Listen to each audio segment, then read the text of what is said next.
is causing rapid ice melt across the globe. Climate change is changing our world. Burning across millions of acres. Flash floods in It's changing our home, Traffic jams. and we're already feeling its effects.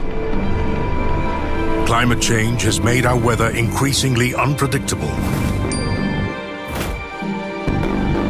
From extreme rainfall events to extended dry spells. From melting glaciers to rising seas, climate change means we must change with the times. Hello everyone, my name is Kemal. I am a currently student majoring in International Relations Communication at LSPA Jakarta, and I am the student under the supervision of Mr. Charles Bonar Sirait as my mentor and my lecturer. Let's talk about climate change. People are calling it the crisis out of time, and it is. But it's easy to get lost in the story. The science is dense and politics get in the way. World leaders are meeting in Madrid to talk about the climate crisis and how to slow it down.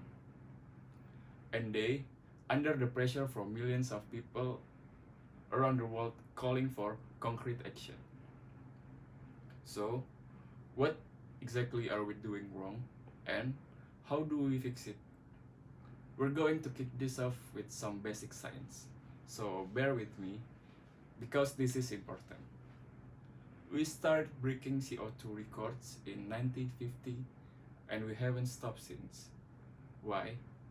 Well, scientists say there's a 95% chance that human activity is the causes.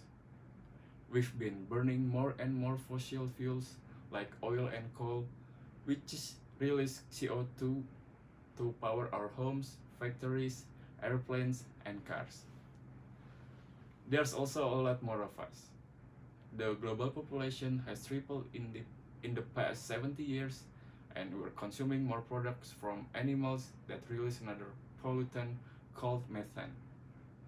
So, all those gases are into the air, and when sunlight gets into the Earth's atmosphere, some of the heat gets trapped, and the planet gets warmer.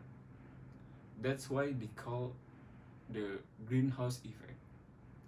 But the concern is not the Earth is getting warmer.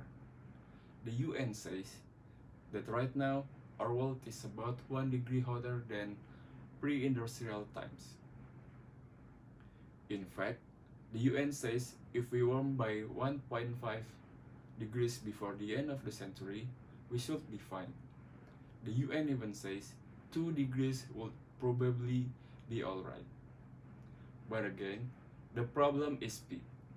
Because right now, we are on track to hit 1.5 degrees in only 10 years. And if we don't slow that warming down, it could be mean catastrophe within my lifetime. And maybe yours too.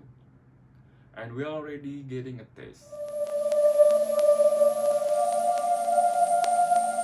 Climate change is here. Climate change is happening. We are well into the 6th mass extinction event. Europe is currently colder than the Arctic. More than 1,000 people being rescued just in the early morning hours of Sunday. Millions of people are likely to suffer worsening food and water shortages. Drought, which is now in its 10th year, is a phenomena that's here to stay. We've never seen a year's worth of rain in less than 7 days. Sea levels are rising about 3 millimeters a year because seawater expands as temperatures get warmer. Melting ice sheets and glaciers also add trillions of tons of fresh water into oceans. People around the world are already losing their homes. And if things carry on, millions more of us will have to pack up too. Entire coastal cities could be underwater within 80 years, like Miami in the US or Osaka in Japan. Entire island nations in the Pacific could completely disappear. Now, there is a plan to slow all this down. Back in 2016, world leaders signed the Paris Agreement. 3 years after the agreement, global CO2 levels are still going up. The United States will cease all implementation of the non-binding Paris Accord and the draconian financial and economic burdens the agreement imposes on our country. The US, one of the world's biggest polluters, has pulled out the Paris deal. So, the expert advice is there is down to all of us to change our ways and shake things up. Our climate change is going to do it for us. Thank you.